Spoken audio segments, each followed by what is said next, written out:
Já. Beleza, beleza. Eva, Davi, Aldir, Alexandre, Thaís, Regiane, Neide, Diego, Laura, Rui, Daniel, Túlio. Túlio tá de cabeça para baixo. Túlio, você tá fazendo yoga? O que você tá fazendo aí? Conta pra gente. É inversão de corrente sanguínea? Pedro, Gilberto, Jonathan e Bianca, Asmiro, Lucas. Lucas, só para confirmar, é você que trabalha na farmácia? Não. Quem é que trabalha na farmácia? É o Túlio? Não. Bom, enfim, vamos lá. Temos algo muito bonito para estudar hoje. Nós falamos na aula passada sobre o Mismor Le David, certo? Salmo 27, é isso? É 27, é 29, alguém lembra de cabeça? É isso, 27, Jonas? 29. 29. 29. Bom, assim a cabeça vai, a gente acaba lembrando. Obrigado. Salmo 29. E foi uma reflexão muito interessante, né? Eu gostei bastante. Hoje, a gente vai dar um pequeno salto, porque na realidade a gente tem outro salmo para estudar, que é o salmo que a gente faz antes e depois do Lechadodi, tá?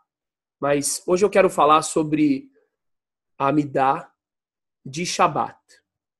Mas na realidade, a gente não vai falar diretamente da parte específica do Shabat, a gente vai falar da entrada da Amidah. O que é Amidah, para quem não sabe? Assim, só para eu ter uma ideia. Quem sabe o que é Amidah, levanta a mão. Túlio, você não sabe? É aquela oração que o pessoal faz baixinho. É que você abaixou a mão. O Túlio, você entendeu que você está de cabeça para baixo na imagem? Não. Tá. Não, aí ele abaixou a mão, então achei que ele quis dizer que ele não sabe.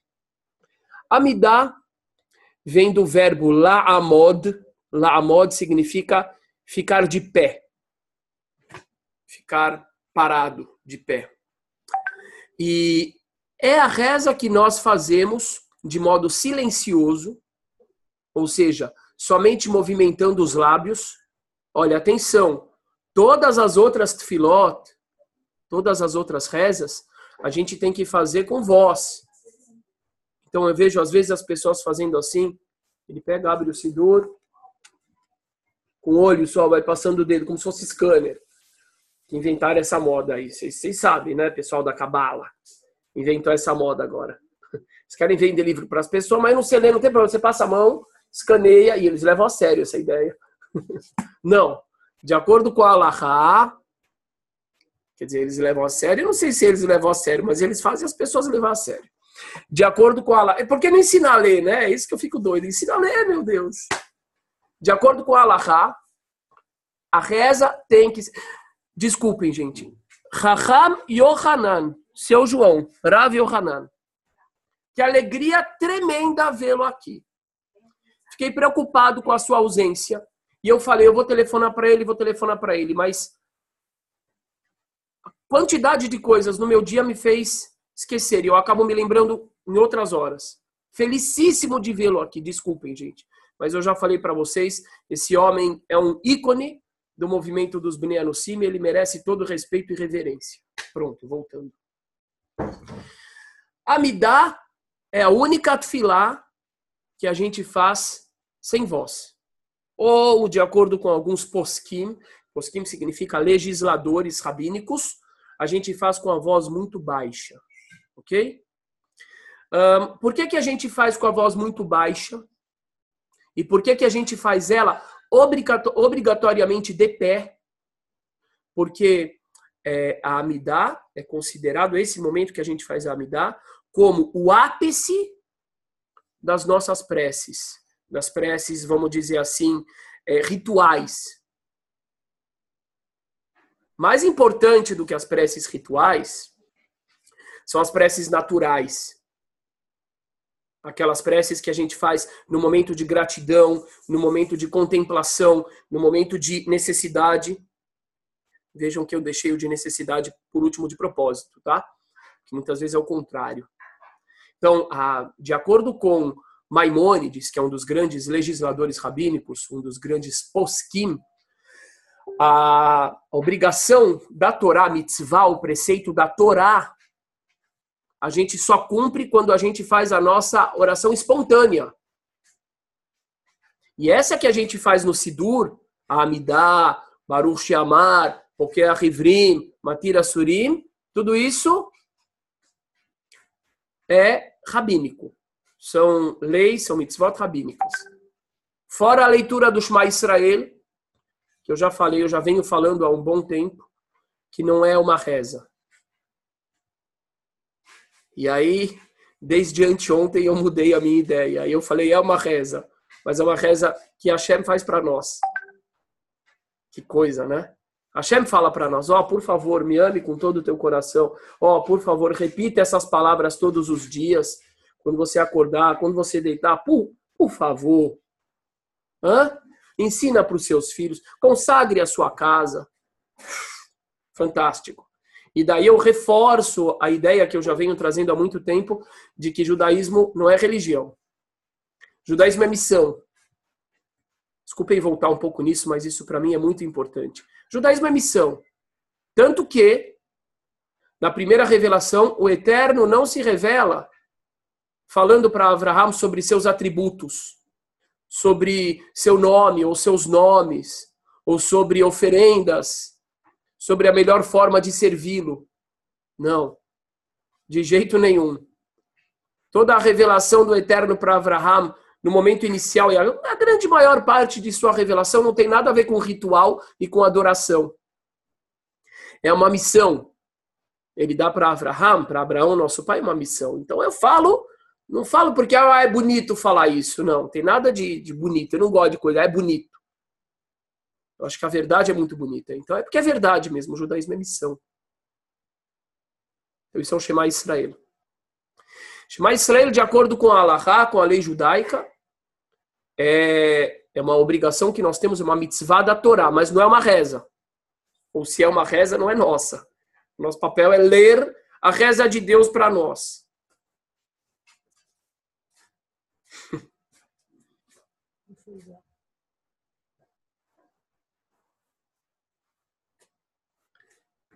Agora, de acordo com a lei judaica, desculpem, eu viajar que me distraí, é muito amor.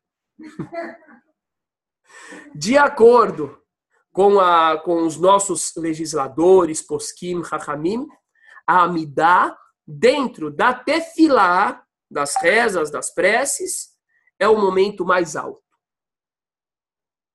É o momento onde nós estamos face a face com a Shekhinah, com a presença divina.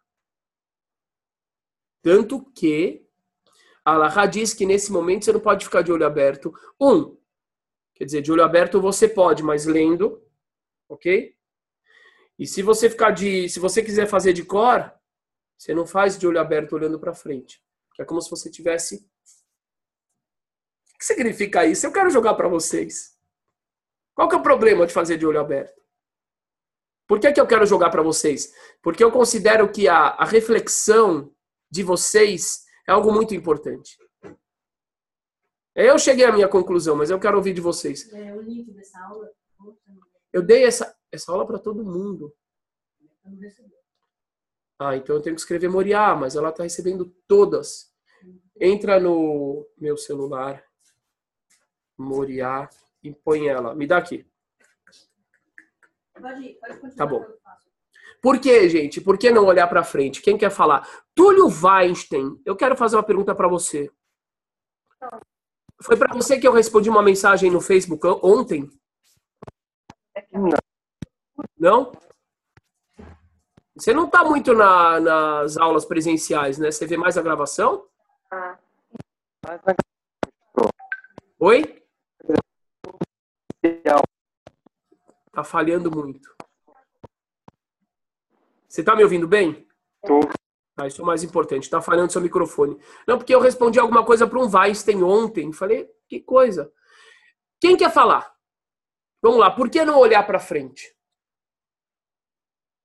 Primeira coisa, gente, eu gosto muito, muito de procurar sempre fundamento nas escrituras, no Tanakh. Muito. Porque a coisa fica com mais sentido, a coisa fica com corpo.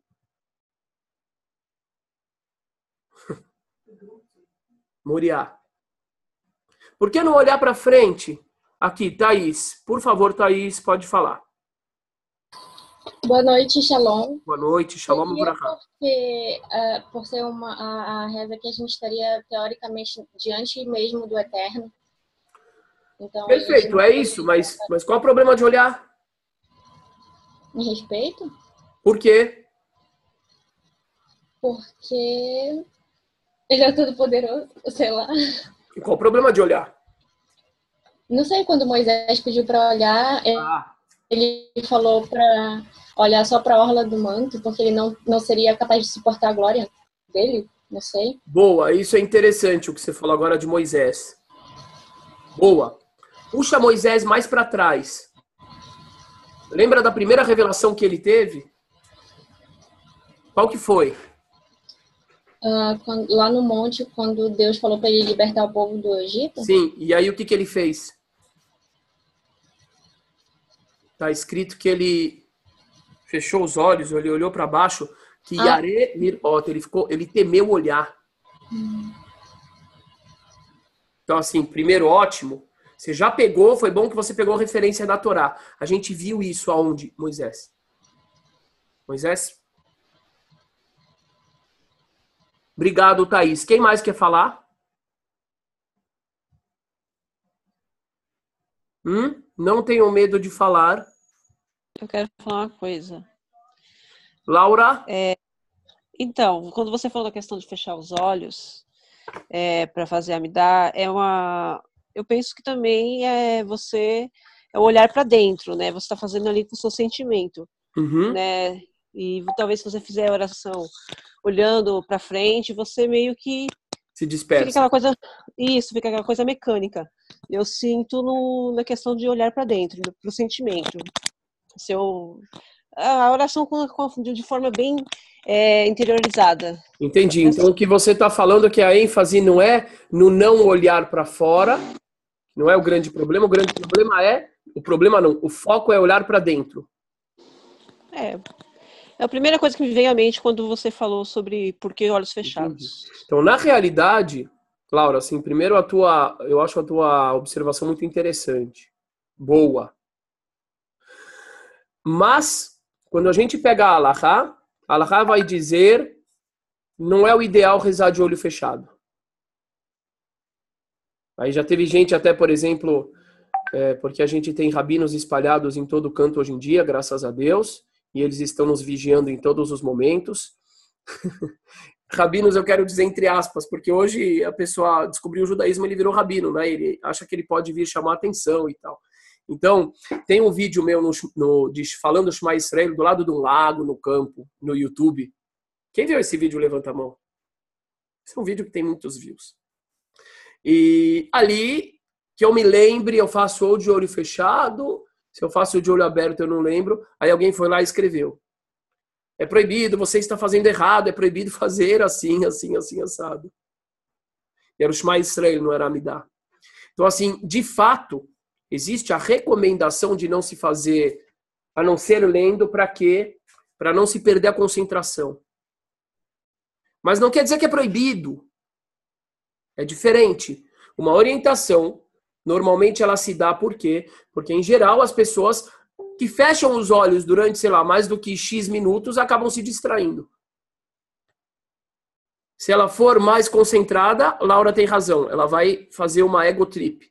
Senão, ela vai encontrar dentro dela as contas que ela não pagou, o horário do compromisso de amanhã, o que ela esqueceu ontem.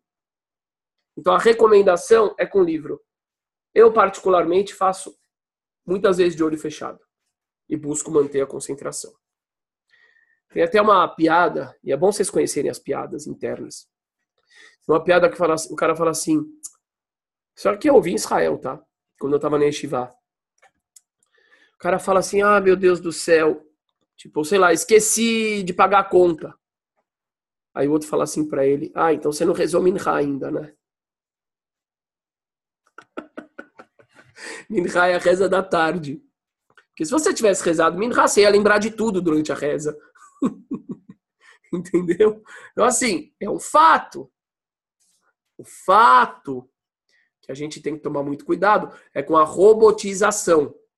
Uma outra coisa que eu lembro que eu ouvi nessa época é que falaram assim, sabe quando a gente percebe que alguém já não é mais Baal Teshuvah? O que é Baal Teshuvah?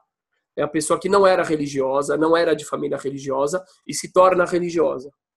Eu falo assim, sabe quando que você percebe que o cara já virou tipo um de nós, um oficial?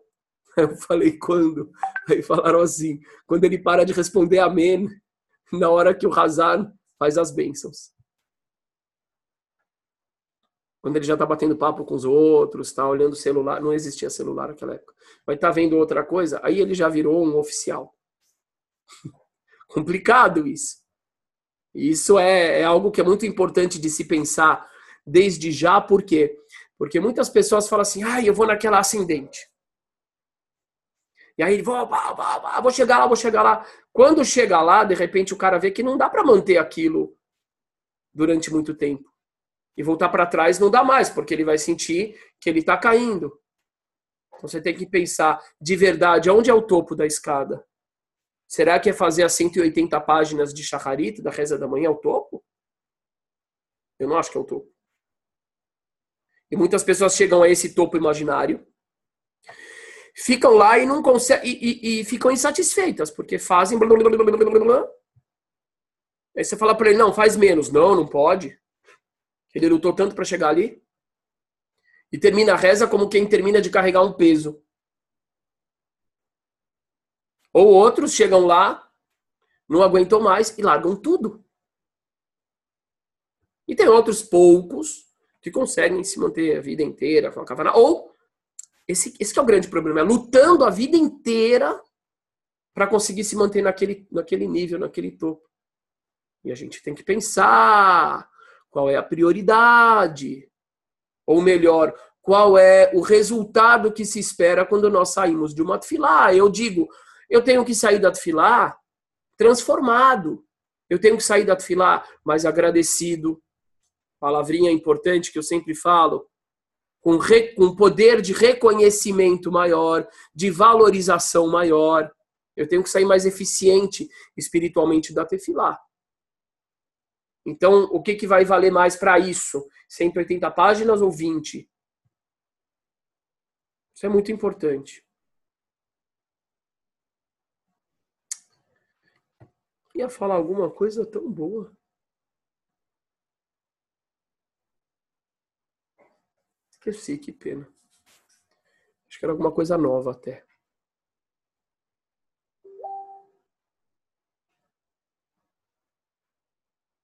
Bom, vamos lá.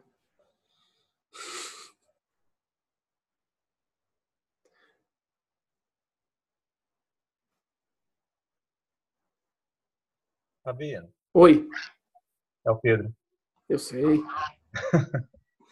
Deixa eu fazer uma pergunta para o senhor. Uma vez eu estava vendo, na igreja católica tem um lugar que eles falam Santos dos Santos, lá é o sacrário deles, tá? E eu vi que havia pessoas que chegavam, se prostravam até o chão, outros se ajoelhavam, e havia outros também que iam lá tirar foto, ficavam andando nem povo lá dentro, sabe? Conversava, sentava no banco, ria, lia jornal, essas coisas, né? E um dia isso me incomodou. Aí eu perguntei, mas por que esses comportamentos diversos, né? E aí a pessoa disse assim, porque, na realidade, o respeito, a valorização, a santificação do local e do momento vem de dentro de você, não de fora de você, né? Então, para você pode ser um lugar extremamente santo, mas para o outro não é, ele não vai te dar nenhuma importância. Então, será que não seria mais ou menos esse o espírito de se fechar os olhos? Quer dizer, eu estou diante do Eterno, eu creio que realmente Ele está diante de mim. Porque se eu não creio que Ele está diante de mim, eu posso ficar até de ponta cabeça. Né? Plantando uma bananeira, rindo. Muito né? interessante o que você está falando.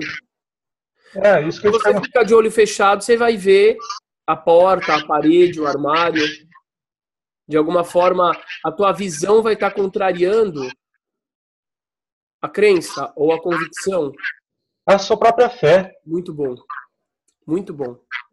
Hazaku Baruch. O Pedro nos trouxe de volta para o foco. Realmente, você olha para frente, aí você vai ver a porta, você vai ver um livro, uma pessoa. E nesse momento, a gente tem que... Não me compreendam mal, por favor. Estou falando dentro de uma perspectiva... Estou sendo exato nas palavras. Não exato, eu não estou falando numa perspectiva não judaica. Nesse momento, a gente tem que negar o mundo. Mundo, eu quero dizer no sentido do mundo físico, o mundo aparente. É isso. Nesse momento, a gente tem que se conectar com a outra realidade. E a visão é um dos sentidos que mais nos conectam a essa realidade aqui. Boa. Gostei. Voltando, a referência que a Thaís trouxe de Moshe também, eu acho que tem muito a questão da reverência. Que é olhar nos olhos. Olhar nos olhos é uma coisa... Dizem que os olhos são as janelas da alma. Olhar nos olhos, não é recomendável olhar nos olhos de um cachorro, por exemplo. Não é? É como se de alguma forma você estivesse se equiparando, eu acho. Tanto do ponto de vista afetivo, o homem com uma mulher. Eu, quando vou dar abrahá do Shabbat para meus filhos, se eles ficarem olhando nos meus olhos, eu choro. É engraçado isso. É muito interessante. O olhar nos olhos é uma coisa muito forte. E o encarar, né? A gente fala assim até quando a gente estava na escola e brigava. Vai encarar?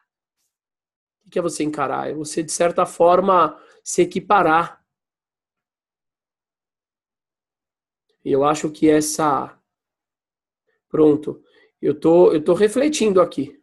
Tá? Tô construindo com vocês. Eu acho que o não encarar é uma reação automática da humildade. É automático. Você, de certa forma, se recolhe. É isso. Se recolher. E o se recolher tem a ver com não encarar. Vou trazer um exemplo melhor. Kippá. O que é kippá? Eu falei já. Eu não acredito nessa coisa. Ah, kippá para lembrar que tem alguém acima de você. Ai, meu Deus. Eu falo, a Torá fala Zechor yemot olam binu shenot dor vador. Se lembrem dos dias de sempre, compreendam os anos das gerações. O que a Torá fala? Olha para as coisas dentro de uma perspectiva. Para de olhar para as coisas só no momento agora. Agora a gente usa kippá. O quê? Na época de Rabi Akiva usava kippá? Claro que não usava kippá, não existia kippá. Era o quê? Sudar. O Talmud fala sudar. Os cristãos têm o santo sudário. O que quer dizer sudário? É derivado da palavra sudar, que significa pano, manto, em aramaico. O talit é um sudar. Era o talit. A kippá de antigamente era um talit. Quer ver? O que é? O que é de fato a kippá? Isso é a minha opinião, mas eu sou muito convicto de que essa é a verdade, tá? Não é um símbolo para lembrar que Deus está acima. Isso aqui foi evoluindo com o passar do tempo e ficou tipo estilizado.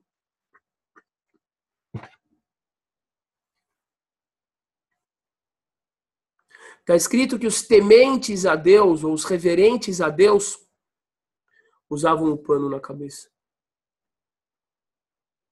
Acho que não preciso nem explicar, né? A postura já diz tudo. Por quê? Eu estou perante o Eterno. Se eu estou perante o Eterno e eu sinto o poder todo dele, eu estou consciente de todo o poder dele, eu estou consciente da minha finitude, da bondade dele, etc, etc, etc, automaticamente eu me cubro. O que Adão fez logo depois que ele pecou? Adão e Havá, eles foram se cobrir. É a cultura que a gente vive hoje em dia. Deus me livre. Bar Minan. Bar Minan é em aramaico. É muito sefaradi falar Bar Minan, fora de mim. Aprendam, falem Bar Minan. A cultura que a gente vive hoje é o contrário. Quanto mais pelado, melhor. O que é essa nudez? O que é a pessoa, por exemplo, mostrando todo o corpo? Seja homem, seja mulher.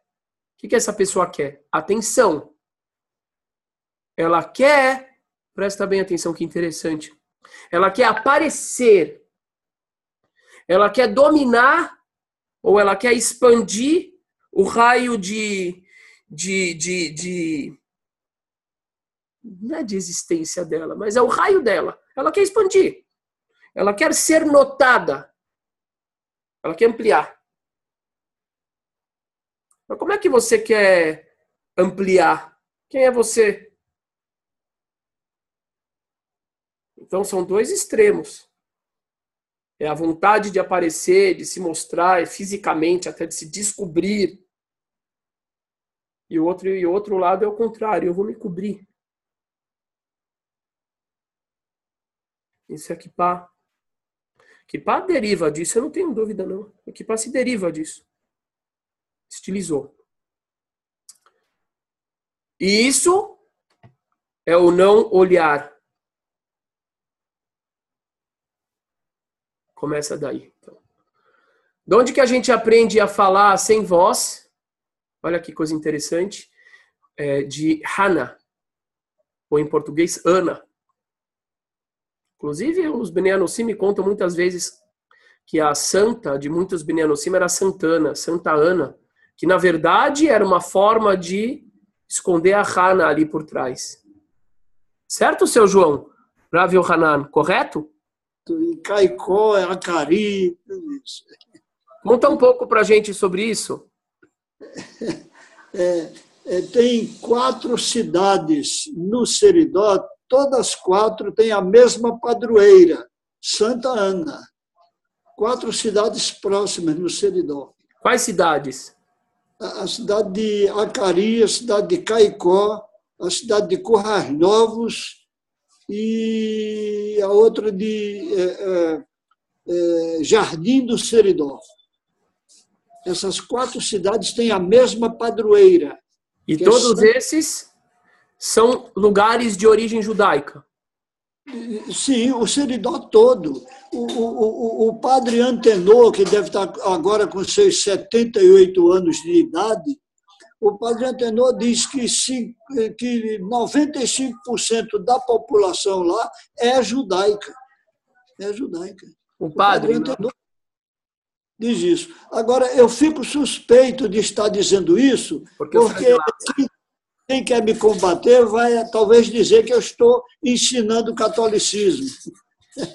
Eu tenho que me proteger. Tenho que dizer que estou buscando raízes judaicas nisso aí. Não estou ensinando o catolicismo, não. Não se preocupe, Raham. Mexeu com o senhor, mexeu comigo, mexeu com todo mundo. É porque eu já estou tão calejado de ser acusado do que eu não fiz, de gente que quer nos diminuir. Somos 2. Que eu já tenho que fazer essa ressalva. Não, mas aqui, graças a Deus, estão todos com a gente. Hazak Baruch, Raham. Hazak Baruch. Hazak Baruch. Olha, gente, eu quero convidar o Rav Yohanan para fazer uma palestra. Vai ser fantástico. O que a gente vai fazer? Rav Yohanan, se o senhor concordar, ele vai falar exatamente como está falando aqui e eu vou ficar quieto. Então ele vai dar uma palestra sobre a história dele, que é uma das coisas mais lindas que mudou a minha vida. Eu não falo isso como gentileza alguma, é a pura verdade. Foi depois que eu conheci ele, Dona Marlene, os filhos dele, a neta, que eu decidi que isso aqui ia ser a tarefa da minha vida. Rav Yohanan, o senhor concorda em fazer isso? Concordo. Eu não ando com muitas condições de saúde de preparar uma palestra. Não, mas é só contar. Isso aí eu posso falar de improviso. Sim, é só contar. Essa é a tua história, a tua vida. Isso aí eu posso falar de improviso. Tá bom. Combinado. A gente vai conversar sobre isso, então. Agora, tomara que eu tenha condições de acertar com a tecnologia. Não, é a mesma coisa. É só entrar do jeito que o senhor está agora. Sim, sim. Mas eu só entrei aqui no smartphone, no pequenininho. No maior, não consegui entrar. Entendi. Do jeito que tá ótimo. Fábio Hanana, além de ser o rabino do Rio Grande do Norte, engenheiro de aviação militar, não é? Sou. Estou na reserva remunerada. Fantástico. Ele é Todarabá. Um cheiro. Todarabá. Respeitoso cheiro. Hannah. O que está escrito na história de Hannah? Está escrito que quando ela ia com o marido dela, com Elcaná, e com a segunda esposa dele, Pnina, que em português é Pérola, eles iam para o tabernáculo e lá estava Eli, o profeta Eli, o sacerdote Eli. Toda vez ela ficava triste porque ela não tinha filhos, sentava-se à mesa e Pnina tinha um monte de filhos, e Pnina ainda fazia questão de cutucar ela, de provocar ela. E um dia ela ficou tão triste, mas tão triste, que ela começou a rezar ali mesmo, sem voz. Aí o que o Eli falou? Isso, a mãe de Samuel, Alexandre, exatamente. O que o Eli falou? Cadê o Alexandre? É você? De Helsinki? Tá, agora eu já sei, tá bom. Joia. Obrigado, Pedro. O que ele falou? Ele falou para ela, até quando que você vai continuar na sua embriaguez? Você é bêbada. Ela respondeu, eu não sou bêbada coisa nenhuma, eu não estou bêbada. Eu estou aqui abrindo meu coração, estou despejando meu coração ao Eterno, pedindo um filho para ele. Aí ele olhou, ele compreendeu do que estava se tratando e ele falou, não se preocupa, ano que vem você vai ter um filho. E aí ela dá à luz, aí ela promete, ela diz, se eu tiver um filho, ele será consagrado ao Eterno. Como assim consagrado ao Eterno? Ele será seu ajudante. E aí ela dá luz a ninguém mais, ninguém menos do que ao profeta Samuel. Gigante. Ele é tão gigante, tem um versículo, se alguém souber qual é o profeta, pode falar sem problema algum, onde o Eterno fala o seguinte, nem se você colocasse Arão, Moisés e Samuel para rezar, eu aceitaria. Então, de alguma forma, o Talmud compreende que aqui o versículo está equiparando Samuel sozinho, Arão e Moisés juntos. Qual é o profeta? Alguém sabe? Bom, tudo bem, é só procurar no Google, a gente acha fácil isso. Não importa agora. É bom achar. Tem cara de ser Jeremias. Mais ou menos assim. Não adianta você rezar que não vai adiantar. Isso tem cara de Jeremias, mas não tenho certeza. Claro, fica uma pergunta muito interessante aqui, né? Mas por que isso? Por que isso? Por que comparar Samuel, Arão e Moisés juntos? Como assim? Quem se compara a Moshe? Ninguém se compara a Moshe. E ainda coloca Aharon junto? Como se um time de futebol, desculpem, fosse pegar, sei lá, Ronaldo e Neymar juntos e trocar, sei lá, para algum jogador bom aqui do Campeonato Brasileiro. Que comparação infeliz. Estou sentindo até um frio depois de falar isso.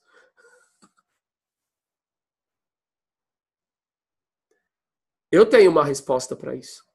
Minha resposta. Rebeca, ele tinha o mesmo perfil de intercessor pelo povo. Poxa, Rebeca, mas os dois de uma vez? É muita intercessão, hã? A minha opinião é a seguinte. Moshe e Aharon eram gigantes. Moshe, então, não tem o que falar. Mas Moshe tinha os milagres divinos.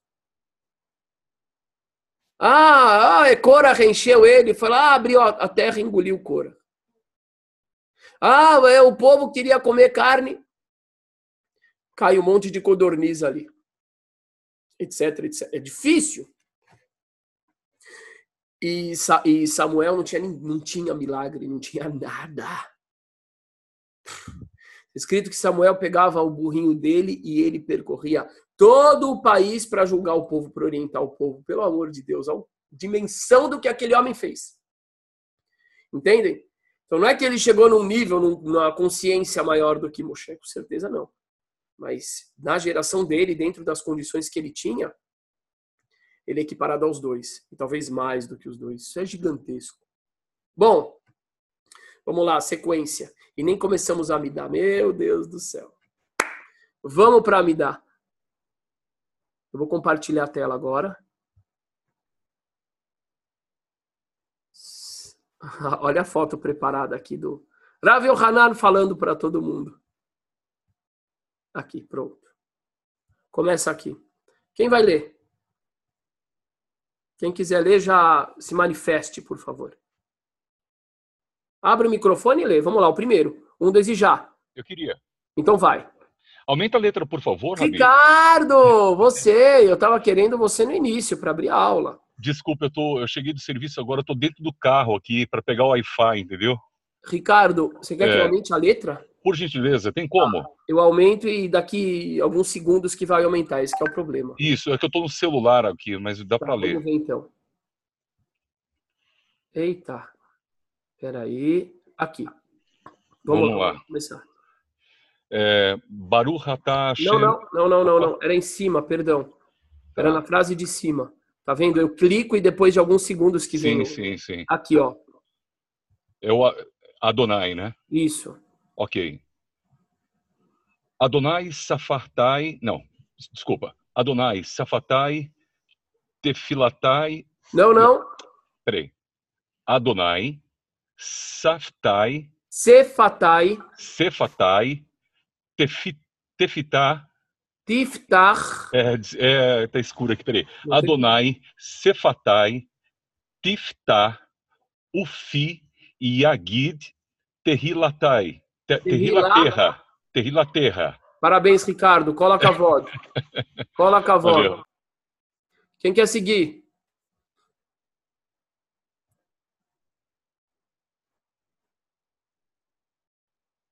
Leandro. Quem é? Leandro. Vai lá, Leandro. Baruch atah Adonai, Eloheinu velohe avoteinu, Elohe Avraham, Elohe Yitzhak, velohe Yaakov, El Hagadol, Hagibor vechanorá. El Elion Gomel Hassadim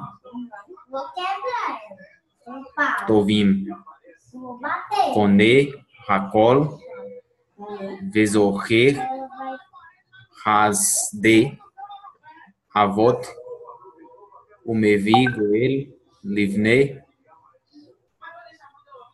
Venechem Leman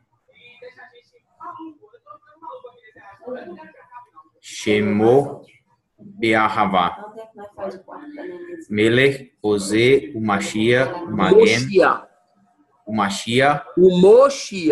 Moshia. Ó, presta atenção aqui, é o Moshia. Segue. O Magen Baruch atah Adonai Magen Avraham. Parabéns. Cola Kavod. Desliga o microfone, por favor. Cola Kavod. Palmas. Você tá onde mesmo, Leandro? Afogados da Ingazeira, Pernambuco. Afogados de Ingazeira. Afogados da Ingazeira, Pernambuco. Da Ingazeira. Olha que maravilha. Gente, isso aqui... Eu não sei se vocês entendem por que eu fico tão estupefato. Eu não sei se vocês entendem isso. Quando eu era criança, tinha que explicar o que é judeu. Você tinha que explicar. As pessoas não entendiam isso. Aqui no Brasil, eu lembro muito bem da situação. Eu lembro muito bem da gente saindo da sinagoga, Yom Kippur, ou sei lá, quando eu lembro bem. Olhava assim para um lado, para o outro e tirava a kippah bem rápido e saía andando. E não tinha perigo aqui. Era o trauma, era o costume devido ao trauma. Quem podia imaginar uma coisa? Parece que os profetas, né, quando falam, quem podia imaginar uma coisa dessas? Como está em Isaías 53. Quem podia imaginar isso? Uma leitura de hebraico assim, você lê, Leandro, você lê melhor do que 90% ou talvez mais do que a própria comunidade judaica de São Paulo. Isso é fantástico. Vocês não sabem o nível de por que eu fico tão estupefato. Mas vamos lá. Eu vou traduzir. E vou diminuir agora aqui, porque... Aqui. Primeira coisa. Adonai. Adonai é uma palavra que... ela é derivada da palavra Adon. Adon quer dizer senhor. Então pode se traduzir assim. Meu senhor. Sefatai, meus lábios, tiftar, abra. O fi, e que minha boca, yagid, diga, tehilatecha, os teus louvores. Então é muito curioso, antes da gente começar essa tefilá, ela é tão solene, ela é tão importante, que a gente pede ao Eterno que nos ajude, o que de certa forma também é um modo da gente reafirmar a importância da reza, e da gente reafirmar a necessidade de nos concentrarmos nela. A gente pede que Ele nos ajude, que Ele abra a nossa boca. Fonte das bênçãos és tu. Hashem, nosso El. Nosso Deus, vamos traduzir assim. E Ele, e Deus dos nossos pais, dos nossos patriarcas. Elohei Avraham, ele de Avraham, Elohei Yitzhak, ele de Yitzhak, de Isaac, Elohei Yaakov, e ele de Jacó. Hael Agadol, o grande El, Hagibor, difícil traduzir, o valente, Vehanorá, e o temível. El Elion, o El supremo. Gomel Hassadim Tovim, que promove benevolências. Koneh Hakol, possui tudo. Vezoher Hasdei Avot, que se lembra das bondades dos nossos pais. O Mevi Goel Livnei Venehem, e que traz o Redentor para os filhos dos filhos deles, Lema'an Shemo, por causa do seu nome, Be'ahavá, com amor. Eu acho isso muito interessante. Se a gente fala que o Eterno vai trazer a redenção só por causa do nome dele, então parece que é uma questão assim, quase como se fosse de vaidade. Mas logo depois fala Be'ahavá, com amor.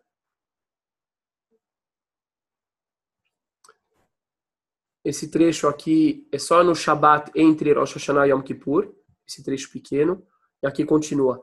Melech Ozer Umoshia Umagen, rei que ajuda e salva e protege. Baruch Atah Hashem, fonte das bênçãos és tu Hashem, Magen Avraham, o escudo, o que protege Abraão.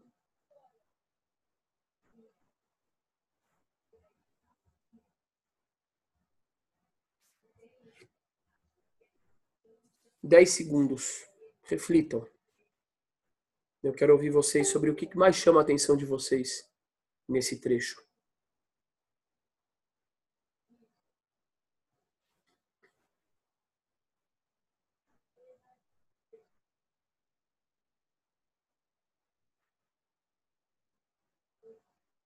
Qual que é o ponto central para vocês nesse trecho? Quem quer falar? Davi. Pois não, Davi. Shalom, boa noite. Shalom Uvrahá. A parte principal que eu vejo aqui é que essa predisposição do Eterno, que nós falamos aqui, é lembrar a bondade dos patriarcas. Isso que eu notei, claro, que ele está, pelo menos esse primeiro texto, ele está relembrando, não os erros, que também tiveram, mas a bondade, é o positivismo, já logo no começo dessa reza. Isso me chama bastante atenção. Patriarcas. Quem mais? Para mim, eu acho que Eterno. Exaltação. Exaltação, explica mais. Exaltação do próprio Deus, do próprio Eterno. Você chega diante dele e o exalta. Reconhece. Peraí que alguém está com o microfone ligado. Gente, quando alguém falar, todo mundo desliga o microfone, tá? Senão fica interferência. Exaltação. Mesma coisa, às vezes a gente chega perto de um nobre, de um rei, de uma coisa, a gente exalta, né? Tem aquela bajulação toda lá, né? No caso dele, a gente reconhece ele como Deus e apontamos aonde a gente reconhece ele como Deus, no passado, na família, né? Nos patriarcas, Abraão, Isaac, Jacó. Ah, que bom. Que bom. Quero aproveitar o gancho.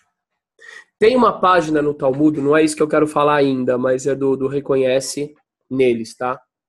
Mas tem uma passagem no Talmud muito interessante que diz o seguinte, que tinha um rabino e ele estava falando louvores a Deus, da cabeça dele.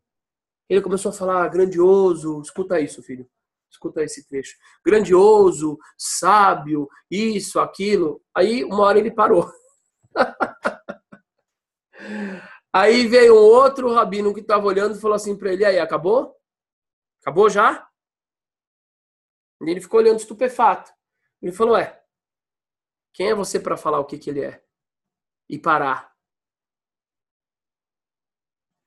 Eu não me lembro da sequência da conversa, mas o que eu me lembro que quando eu ouvi isso em Israel, a explicação foi a seguinte, tudo que está dito na reza, nesse trecho aí, são trechos que os profetas falaram. Ou seja, é algo que foi revelado e que a gente só fala isso porque nos foi revelado de cima para baixo. Senão a gente não ia ter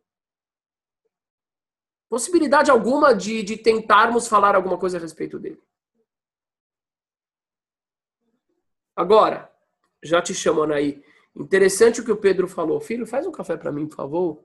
Só não deixe... não, pode ser aquele azul mesmo, do mesmo jeito, e uma colher e meia daquela... Não, Deus me livre, descafeinado. Isso é igual tomar cerveja sem álcool, isso aqui não pode. Isso aqui é uma heresia descafeinada.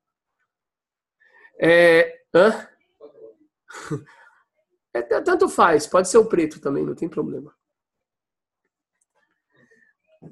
O gancho que eu queria pegar, que é fantástico, é o seguinte. 10 mandamentos. Como é que começam os 10 mandamentos? Eu sou o eterno teu Deus, que te tirou da casa da escravidão do Egito. Aí, o Rav Ovadia Yosef, de bendita e sagrada memória, ele falou, uma vez ele fez uma pergunta, ele falou assim, por que o Eterno já, na hora que ele se apresenta nos 10 mandamentos, por que ele não fala sobre o seu maior atributo em relação à humanidade, que é o de Criador? Eu sou o Eterno, teu Deus, que criou o mundo. Por que ele já não apresenta todas as credenciais? Qual a resposta que o Rav Ovadia Yosef dá? Muito interessante. Ele fala o seguinte, quem viu ele criar o mundo? Ninguém viu. Nenhum ser humano viu. Então não é o tipo do testemunho, não é o tipo da afirmação que vai ter impacto. Agora, eu sou o eterno teu Deus que te tirou do Egito, isso eles viram. É a revelação. E a fé no eterno, ela se dá muito mais pela revelação que ele tem nas nossas vidas, ou nas vidas de conhecidos nossos, de pessoas que a gente tem contato, do que simplesmente pela tradição. Então, o que o Davi falou, foi o Davi que falou? Davi falou isso. Davi falou que todas as palavras ou os papéis do mundo seriam poucos para escrever Sim, mas tudo as bem, Rebeca, maravilhas que a pera, Terra tinha deixa, feito. senão eu vou acabar te ouvindo e vou acabar esquecendo. O ponto, na verdade, não importa tanto quem falou nesse momento. Obrigado, Rebeca, desculpa. Alguém falou aí, eu já realmente esqueci, mas que é através, talvez foi o Pedro no meio da fala, eu não sei, que é através, sim, foi o Pedro, que é através da revelação dos nossos patriarcas, como Deus se revelou para os nossos patriarcas, que a gente reconhece a grandeza dele. É isso, aí eu peguei o gancho. É aí que eu peguei o gancho. E é isso é muito importante, é muito interessante. Ficar falando de Deus do ponto de vista abstrato, pô, a gente já tem essa, vamos falar assim, essa necessidade de um esforço maior do que outras religiões, porque a gente não tem um corpo, a gente não tem uma imagem. A gente já tem que lidar com o abstrato. Imaginem que abstração é essa. Hoje todo mundo fala, Deus e tal. Mas há milênios atrás, que povo é esse? Sofisticado esse pensamento? Um Deus que não tem corpo? Como assim? Agora, você já tem que lidar com o abstrato. Que ao menos a gente tem algo concreto nessa revelação. Quem é o concreto? É a contrapartida, é o que recebe de Deus. É a revelação dele nas nossas vidas. Alguma vez eu ouvi assim que o Eterno é o Deus da história. Eu achei isso fantástico. Da história, ele se revela na historicidade. Isso é muito importante.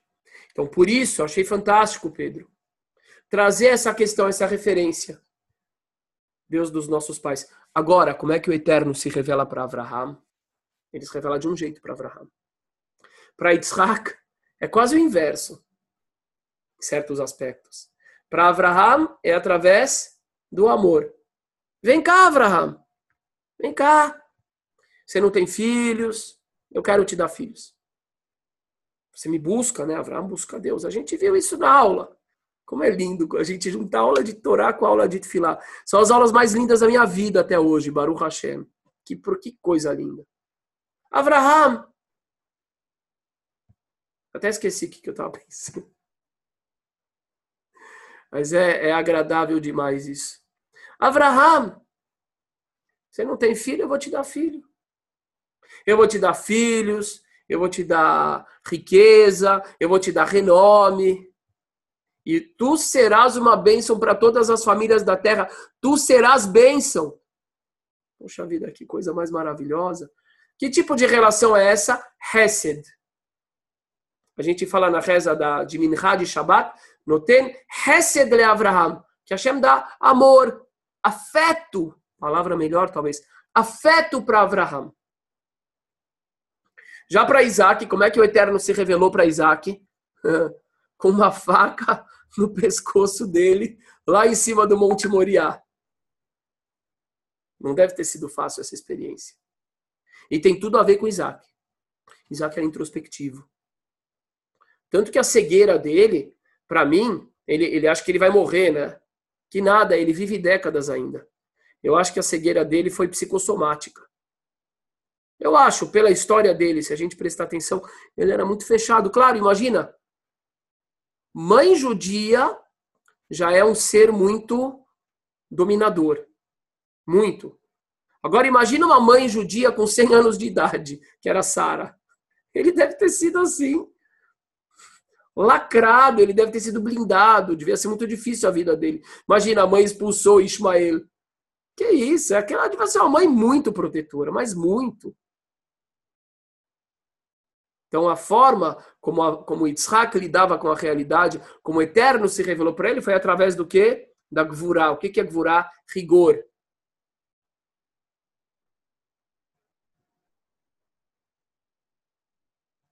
Yaakov. Eu não pensava assim. Isso aqui é um resultado dos últimos estudos. Yaakov é o top. Claro que ele não é o top em tudo. Ninguém vai ser como Avraham, o pioneiro. Ninguém. Mas Em certos aspectos, Yaakov é o top. O que dizem nossos Chachamim, nossos sábios a respeito de Yaakov? Ele é o quê? Avraham é Hesed, afeto. Yaakov é rigor. Só para deixar uma coisa muito importante, muito claro. O que é afeto? É o Avraham que é afeto? Não. É a face divina que se revela através do relacionamento do Eterno com Avraham, é afeto. Cuidado com as definições. Tem muita gente que fala, Avraham é afeto. Não. Também, mas o valor, vamos falar de Sefirot? E vamos começar a ligar Sefirot com o texto? A Sefirá de Hesed, é a Sefirá, ela se revela no relacionamento do Eterno com Avraham. Então a gente vê a face, a faceta Hesed do Eterno. Tem num livro, eu acho que é no Tânia, que ele fala algo muito interessante. O primeiro Rebbe de Rabado Shnur Zalman de Liade, de bendita e sagrada memória. Que ele fala o seguinte: imagina uma luz. A luz é una. Você tem um foco de luz, não é um foco. Uma fonte de luz. Essa luz ilumina para todo lado. E a gente vai comparar essa luz ao Eterno. Agora imagina que você pega um vitral colorido, cheio de cores, e você coloca como um divisor entre essa luz e o ambiente. O que vai acontecer? Você vai ver aqui uma luz azul, aqui você vai ver uma luz vermelha, uma luz laranja, uma luz verde, e vai parecer que são luzes diversas, mas na verdade são filtros diferentes. Agora imagina que Avraham é um filtro, Yitzhak é outro filtro, Yaakov é outro filtro, ou antenas diferentes. Isso é muito importante.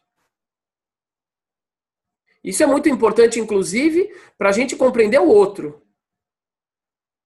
Porque aquele outro lá é muito isso, muito... Cara, calma. Ele é um filtro diferente. Ele é uma antena diferente. São diferentes. E é muito importante que nós tenhamos 3 patriarcas e 4 matriarcas, que soma 7. Não é à toa isso? Isso aí fica para outra aula. Que soma 7. Porque eu acredito que o que a Torá está querendo nos mostrar é que não existe um modelo único. Não existe uma opressão na fé.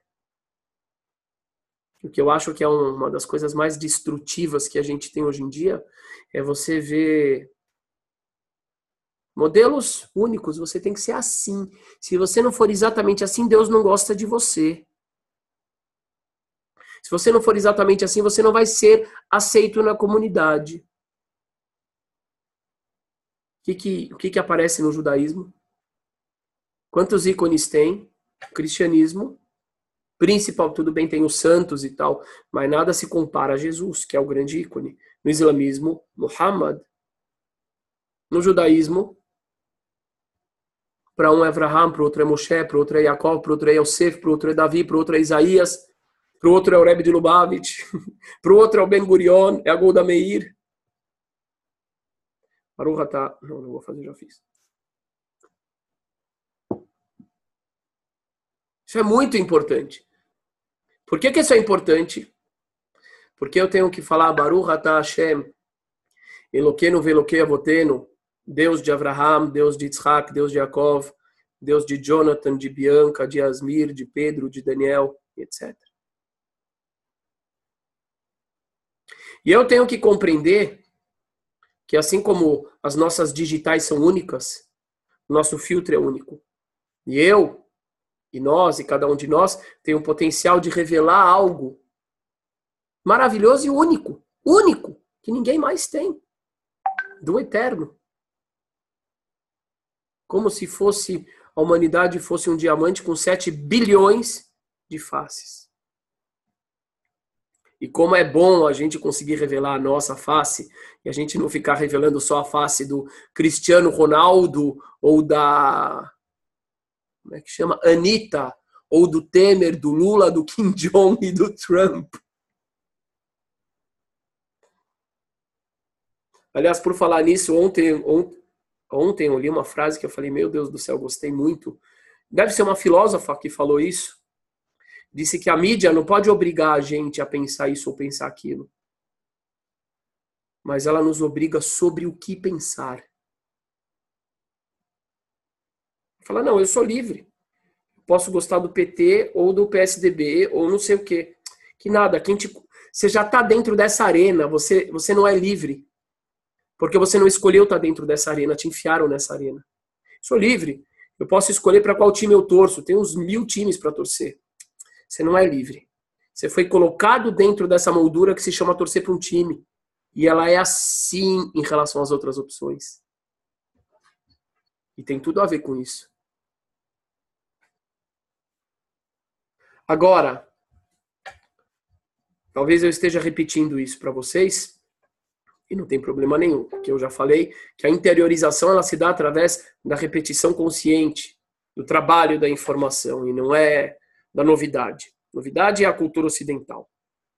A gente tem as duas coisas.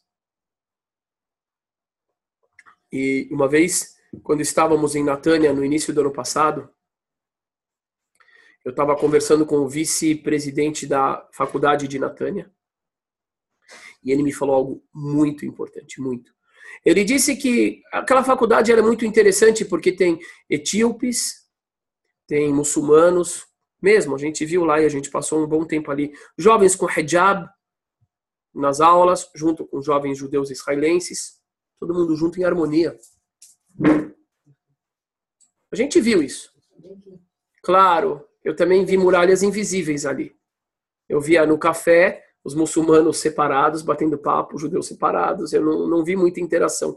Mas, pelo que se espera no mundo, aquilo lá é uma coisa maravilhosa, um sucesso muito grande. Aliás, eu conheci um etíope ali, eu tenho o WhatsApp dele, uma vez ele entrou na Sinagoga Sem Fronteiras, que quando eu encontrei ele, eu comecei a conversar, e ele me contou que com 14 ou 13 anos ele saiu andando da Etiópia, eu acho que para o Sudão, a pé, para poder fugir para Israel. E quando eu contei que eu estava com os Bnei Anusim ali, ele ficou emocionado, ele falou, o quê? Eu preciso conhecer. Aí eu levei ele para conversar com o grupo, e ele olhou, imagina um judeu da Etiópia que saiu a pé de lá, ele falou, vocês são as pessoas sobre as quais eu leio e me emociono. Uma coisa fantástica.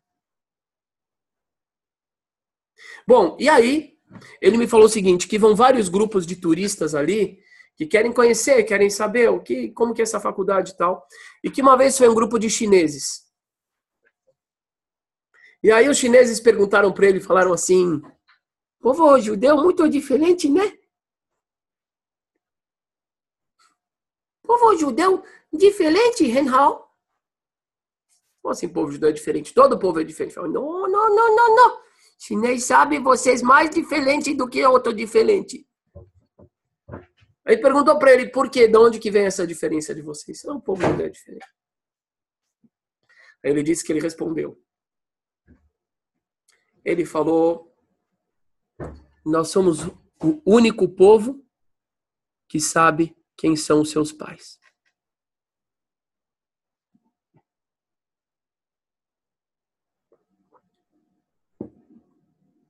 Quando eu ouvi isso, eu falei, uau, que diferença que faz. E a gente sabe quem é Deus através dos nossos pais. É nossa história.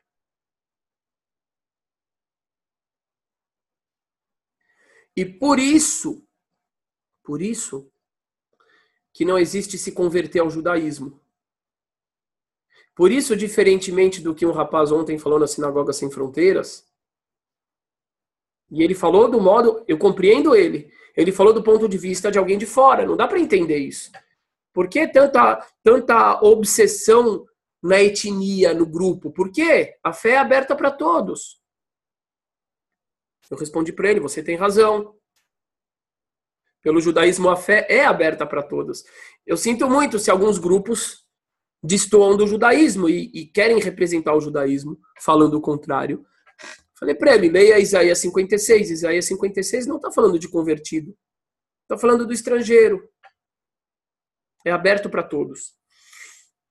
Mas nós temos uma outra dimensão espiritual que é uma missão a nível nacional. Nós somos um povo que recebeu uma missão de vivenciarmos e de testemunharmos a nossa fé através das relações entre o povo. Para isso você tem que ter o quê? Uma cultura. E cultura é algo que você tem que cultuar, tem que cultivar. Onde você cultiva isso? Na família, em casa. Vem do pai, vem da mãe, vem dos avós. Você pode ser adotado. Olha, bonito, nunca pensei nisso, adotado. Você pode ser adotado. Mas se você quer entrar na cultura, você tem que ser adotado. Não é para entrar na fé. É para entrar na cultura, que vai te proporcionar a vivência dessa fé a um nível familiar, a um nível nacional.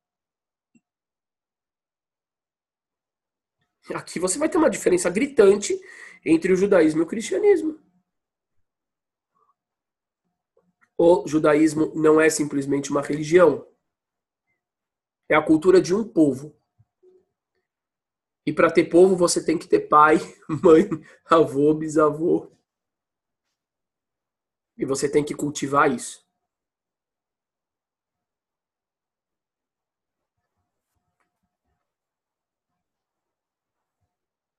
O que eu posso dizer? Eu posso agradecer Kadosh Baruch Hu pela oportunidade de poder transmitir isso, de poder compreender isso.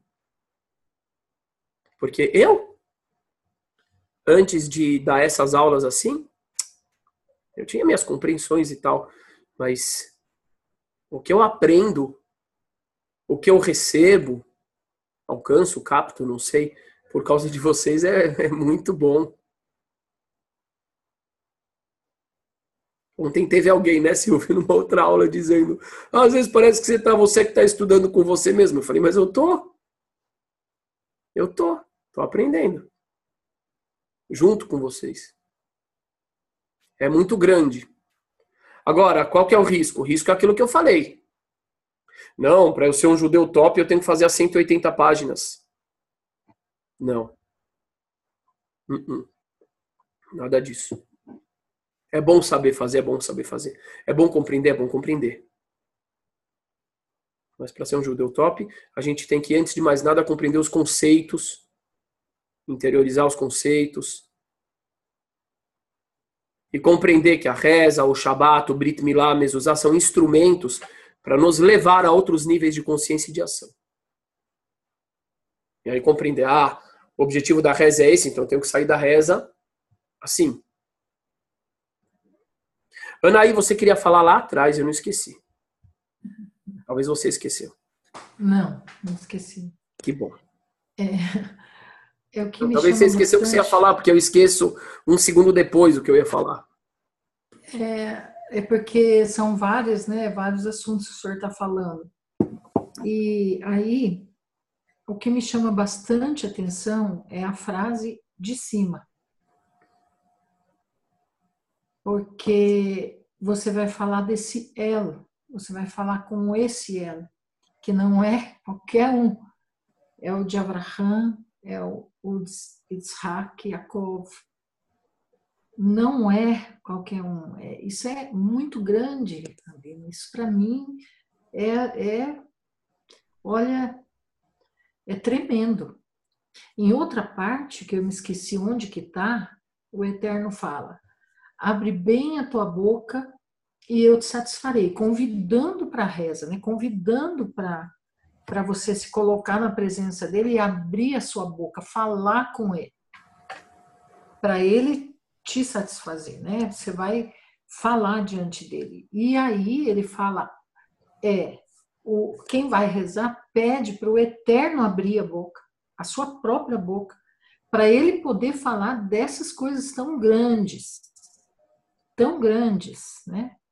diante dele, falar dos louvores do Eterno. Anaí, tem um versículo. Puxa, eu acho demais isso. Primeiro, é muito bonito ver, muito bonito e muito edificante ver a forma como você está falando. Que eu acho que isso é uma das maiores qualidades de uma pessoa de fé, é se impactar. E não é todo mundo que tem esse filtro do impacto. Eu mesmo, por exemplo, algumas coisas eu tenho, outras não. Ontem a Jaque estava lendo os arquivos da Inquisição e começou a chorar. E eu olhei, eu falei... Quer dizer, eu fui dar um abraço nela e falei, eu não tenho essa sensibilidade, não tenho. Eu sou ruim? Não sou ruim, eu sou um filtro diferente. Eu preciso compreender aqueles que não têm essa capacidade de se impactar, por exemplo, com isso que você está falando agora, Anaí. E ao mesmo tempo eu tenho que valorizar e eu tenho que... Será que é possível chegar lá? Em algumas coisas, né? Por isso que eu acho uma das passagens mais lindas da Torá, uma passagem que muita gente não presta atenção. Aquela quando Eliezer, o servo de Avraham, depois que ele encontra Rebeca, ele se curva, ele... Rapaz, você tá no poço mesmo, você tá no centro da cidade. Não quero saber, eu tive uma revelação, ele se curva. E ele louva a Deus. Ah, eu acho aquilo lindo. Que capacidade de se impactar, uau, que lindo. Isso é lindo, Anaí. Tem um lugar, e obrigado pelo seu testemunho, não só da sua fala, mas da emoção que você coloca, da verdade que você coloca. Tem um lugar na Torá que fala o seguinte, que Shem Adonai Ekra Havu Godel Lelohenu. Muito importante isso. Quando o nome de Adonai você evocar, você citar, Havu, Mismor le David, Havu Ladonai, Havu. Eu estava tentando lembrar a palavra que eu usei para traduzir. Confiram, reconheçam, confiram a grandeza do Eterno. Não é igual a tradução que está escrito lá, deem grandeza ao Eterno, é reconheçam. Então, quando você citar o nome do Eterno, reconheça a grandeza ou atribua a grandeza. O que significa isso? As pessoas falam, não pode falar o nome de Deus em vão. O que significa isso? Não pode falar o nome, o tetragrama em vão. Não pode falar o nome, Amoná em vão. Não pode... Eu acho que as pessoas não entenderam o sentido.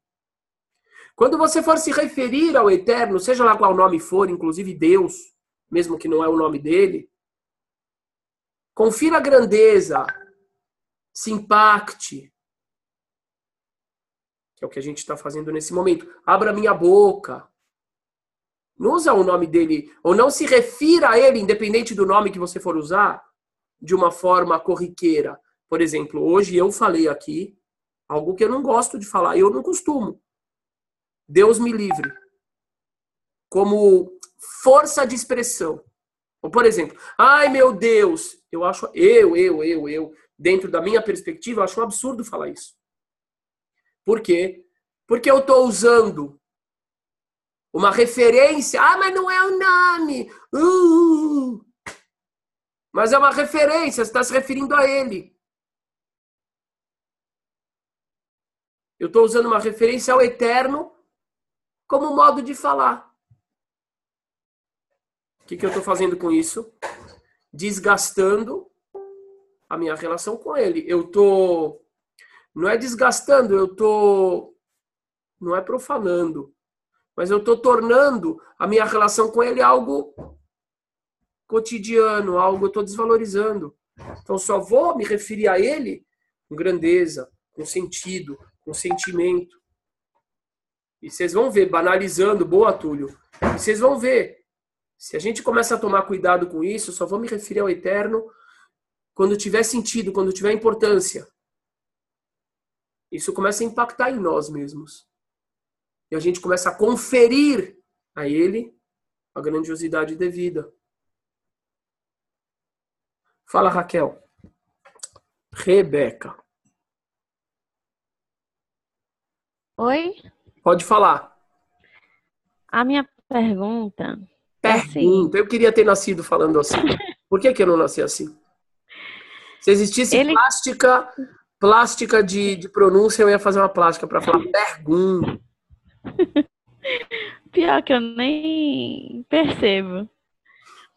Então, ela começa dizendo Senhor, né? Adonai. Sefatai, né? Meus lábios. Abre meus lábios, não é isso? Uhum. Então, esse entendimento é como se eu estivesse pedindo para que ele abra os meus lábios. Ou eu separando as frases, dizendo ao Rebeca, tá muito ruim de te ouvir. E dizendo aos outros. Rebeca, você tá muito ruim. Olha, agora a gente tá no momento bom. Fala rápido. De novo. Então, rápido. É assim. Essa primeira parte. Sim, a gente já sabe. É um pedido ou é uma ordem para os outros. Abram seus lábios. Abram seus lábios. Ou é um pedido, Senhor. Não, é um pedido. É um pedido, porque a gente está referindo ele ao Eterno. Meu Senhor, abra os meus lábios, e minha boca dirá.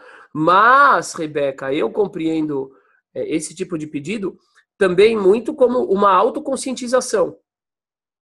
Que se a pessoa fala isso, puxa, eu estou chegando a pedir ao Eterno, quer dizer que isso é algo importante, então eu vou me esforçar. Entendeu? E é muito interessante também, realmente tem algo aqui para se pensar, tem algo bem meio assim, curioso. Como assim? Eu estou pedindo para o Eterno me ajudar a rezar direito? Mas isso é um dever meu. E se ele fizer o rezar direito, eu estou sendo um fantoche. Por isso que eu acho que é muito mais uma forma de eu mostrar para mim mesmo quão importante é isso, até o ponto de que eu estou pedindo a ele. Bom, se eu estou pedindo a ele, então eu tenho que cuidar de fazer isso. Chegou no que eu estava pensando. Pronto. Gente, meus queridos, eu vou encerrando essa transmissão. Eu agradeço muito a participação de todos vocês. Hoje, se Deus quiser, teremos Sinagoga Sem Fronteiras no horário mais normal. Aliás, o que está acontecendo na sinagoga? O momento está lindo, né? Que subida que deu. Esse número de 2 milhões de murais, eu estava comemorando 1 milhão, no outro dia foi 2 milhões de murais alcançados. Meu Deus do céu. Agora foi com reverência. Que coisa mais grandiosa. Que coisa mais grandiosa. E Bezerra Hashem a gente vai. A gente vai chegar onde a gente tem que chegar. Bezerra Hashem. Agora ficou faltando. Alguém falou a face de Yaakov. Quem foi? Levanta a mão. Obrigado, Rui. Rui foi decisivo. Faltou Yaakov. Jacó. O que é Jacó? Jacó é Tiferet.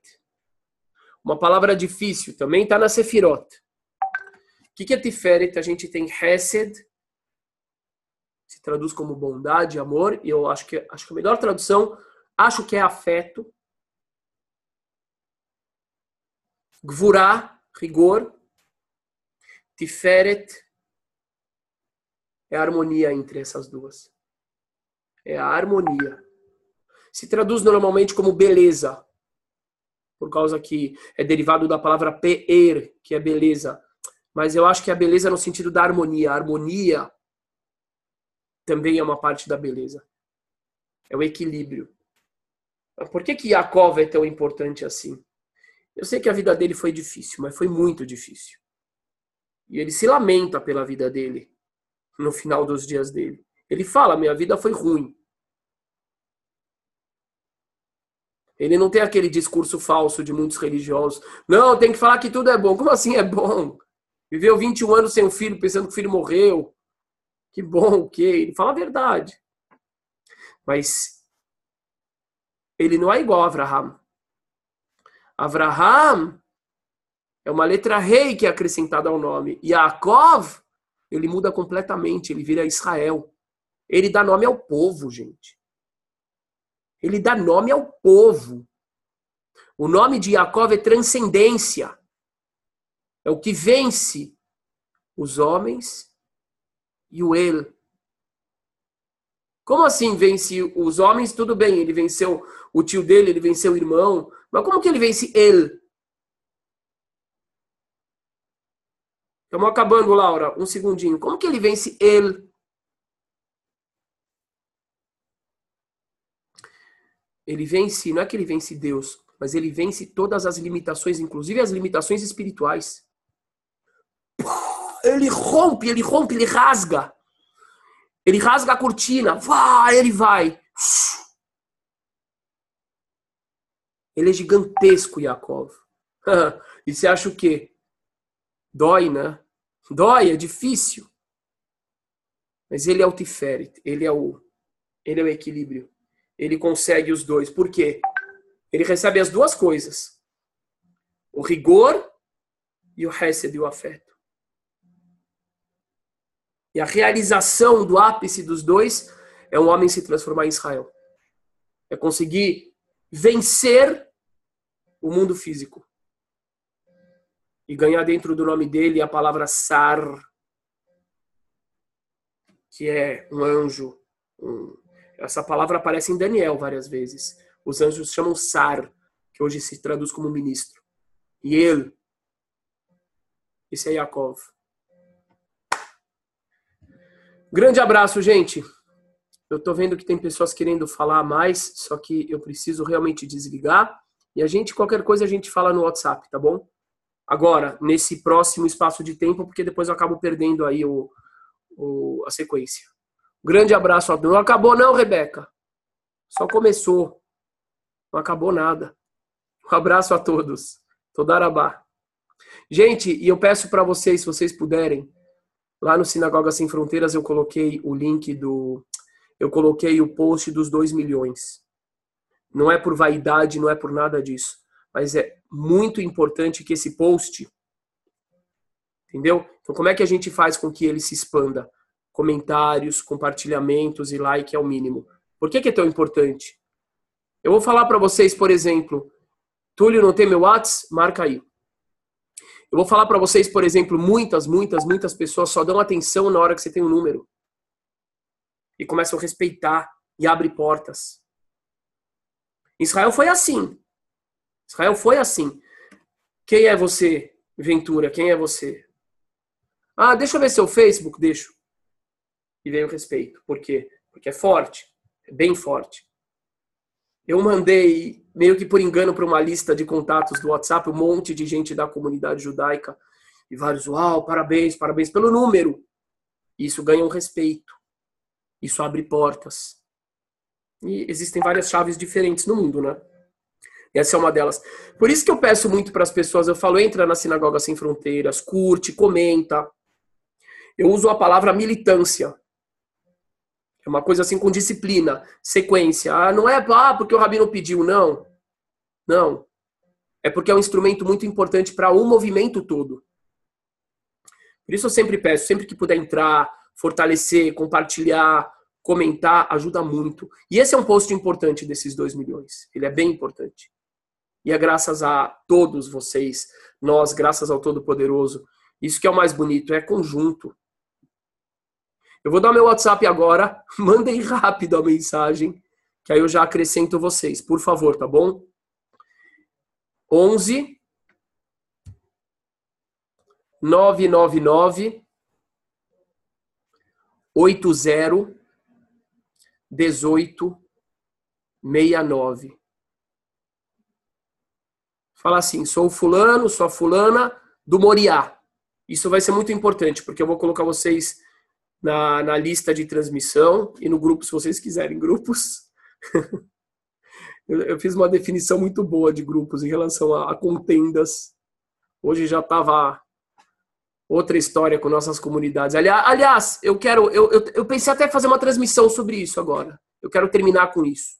Eu quero terminar esse momento só com isso. Uma pessoa num grupo colocou uma coisa, outro respondeu assim, blá, blá, blá, e rapidamente se armou uma confusão. E aí eu tive uma pequena reflexão onde eu falei o seguinte, gente, qualquer palavra que a gente fala, a gente tem que pensar 2 vezes. Qualquer palavra, certo? 2, 3. Qualquer palavra que a gente escreve, a gente tem que pensar 5, 6 vezes. Porque fica lá. Qualquer palavra que você escreve num grupo com 50 pessoas, você tem que compreender que você está falando com o ciclano, mas você está expondo ele a 50 pontos de vista diferentes, a 50 relações diferentes que ele tem com cada pessoa que você não sabe. Então você tem que pensar 150 vezes cada vez que você for postar no grupo.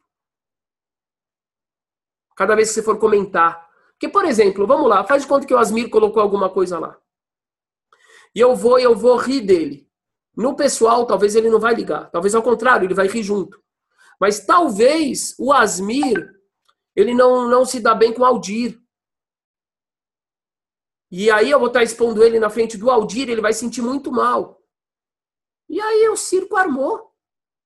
Então, assim, nós não estamos preparados culturalmente para esse negócio de WhatsApp. Porque a gente está muito acostumado com uma conversa diferente. Não ao nível escrito, com um monte de gente, e cada um tem uma rede de relações diferentes, tem um momento diferente do que a gente tem. Bom, coloquem lá, mandem para mim. Acho que vocês já mandaram, né? Um grande abraço a todos, Todarabá. Muita satisfação. Rav Yohanan Medeiros, querido, amado.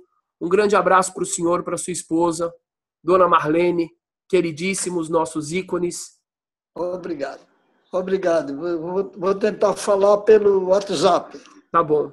Todarabá. Todarabá. Shalom a todos.